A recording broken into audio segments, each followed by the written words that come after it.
कुछ हफ्ते कांग्रेस और उसके नेता राहुल गांधी पर काफी भारी पड़े हैं। भले ही कांग्रेस, राहुल गांधी और उनके समर्थक ये कह रहे हों कि राहुल गांधी डरेंगे नहीं और बीजेपी के कथित भ्रष्टाचार को जनता के सामने लाते रहेंगे, चाहे कुछ भी हो जाए। सूरत की अदालत के फैसले के बारे में भी बहुत कुछ कहा जा रहा है, लेकिन नक्कार खाने में तूती की आवाज के क्या मायने हैं। बीजेपी ने इस सजा को इस चुनावी वर्ष में दोनों हाथों से लपका है। इस वर्ष होने वाले 4 राज्यों के विधानसभा चुनाव में कांग्रेस और बीजेपी आमने सामने हैं। इन चारों राज्यों में ओबीसी वोटर निर्णायक की भूमिका में हैं। बीजेपी ने यह तय कर लिया है कि वो इस मुद्दे को विधानसभा चुनाव और कामयाबी मिलने पर लोकसभा चुनाव तक उछालती रहेगी। बीजेपी राहुल गांधी पर सीधा आरोप लगा रही है कि उन्होंने सभी ओबीसी जातियों का अपमान किया है। कांग्रेस के लोग कह रहे हैं कि गुजरात के मोदी ओबीसी नहीं होते। बीजेपी झूठा प्रचार कर रही है। बहरहाल छत्तीसगढ़ में भी इस वर्ष चुनाव होने वाले हैं। यहाँ भी 39% ओबीसी वोटर बाजी को इधर या उधर कर सकते हैं। छत्तीसगढ़ में ओबीसी वोटर कितने महत्वपूर्ण हैं, इसका अंदाजा मुख्यमंत्री भूपेश बघेल के इस ट्वीट से लगाया जा सकता है। दिल्ली जा रहा हूं, श्री राहुल गांधी जी प्रेस वार्ता को संबोधित करेंगे। पंडित जेपी नड्डा जी बताएं कि ओबीसी आरक्षण बिल भाजपा ने क्यों रुकवा रखा है।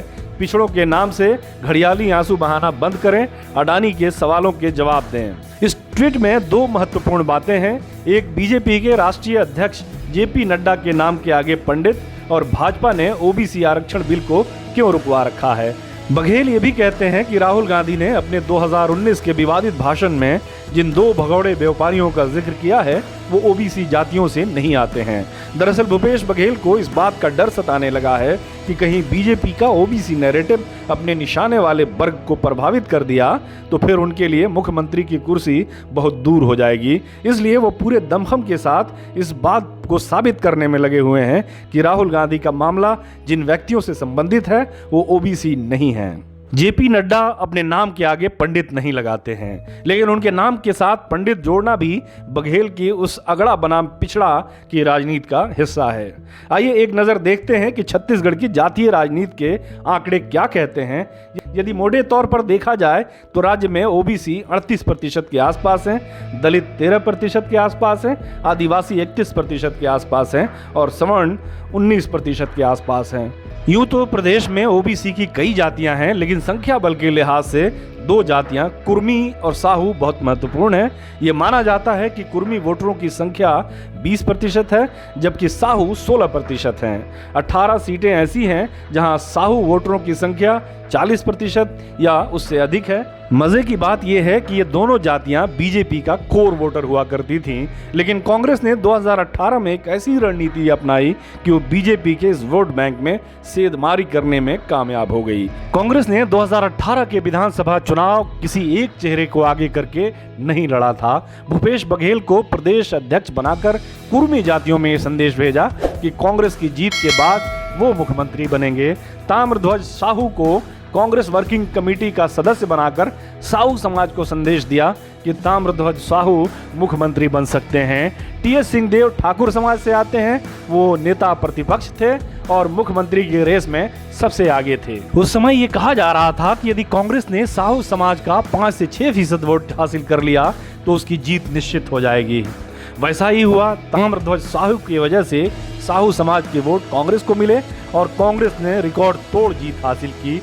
बीजेपी को यह एहसास है कि भूपेश बघेल के मुख्यमंत्री रहते कुर्मी वोटों का वापस आना बहुत मुश्किल है, लेकिन साहू वोटरों को वापस लाया जा सकता है। हालांकि ये भी सच्चाई है कि ताम्रध्वज साहू ने भूपेश बघेल के खिलाफ टीएस सिंहदेव की तरह मोर्चा नहीं खोला है, बल्कि वो सिंहदेव बघेल सत्ता संघर्ष में बघेल के वफादार बने रहे हैं।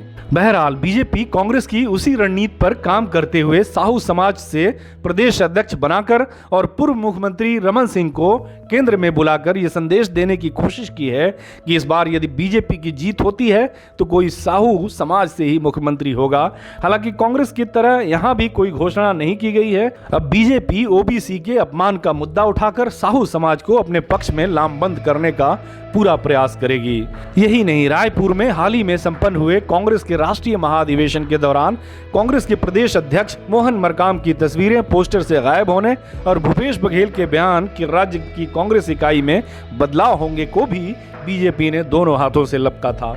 इन घटनाओं को भी बीजेपी के नेताओं ने आदिवासियों का अपमान बताया था। बीजेपी को मालूम है कि आदिवासी कांग्रेस के कोर वोटर रहे हैं। अभी उनका एक वर्ग कांग्रेस से नाराज है। आम आदमी पार्टी की नजर भी आदिवासी वोटरों पर है।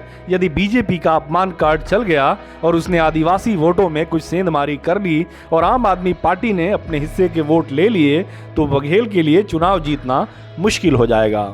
लेकिन बघेल के साथ सकारात्मक बात यह है कि अब तक जितने भी उपचुनाव हुए हैं उन सब में कांग्रेस ने बीजेपी को धूल चटाया है। आम आदमी पार्टी अपना शक्ति प्रदर्शन जरूर कर रही है, लेकिन भारत में ऐसे बेशुमार वोटर हैं जो जीतने वाले उम्मीदवार को ही वोट देते हैं। अभी इस चुनाव में समय है। इससे पहले कर्नाटक का चुनाव है।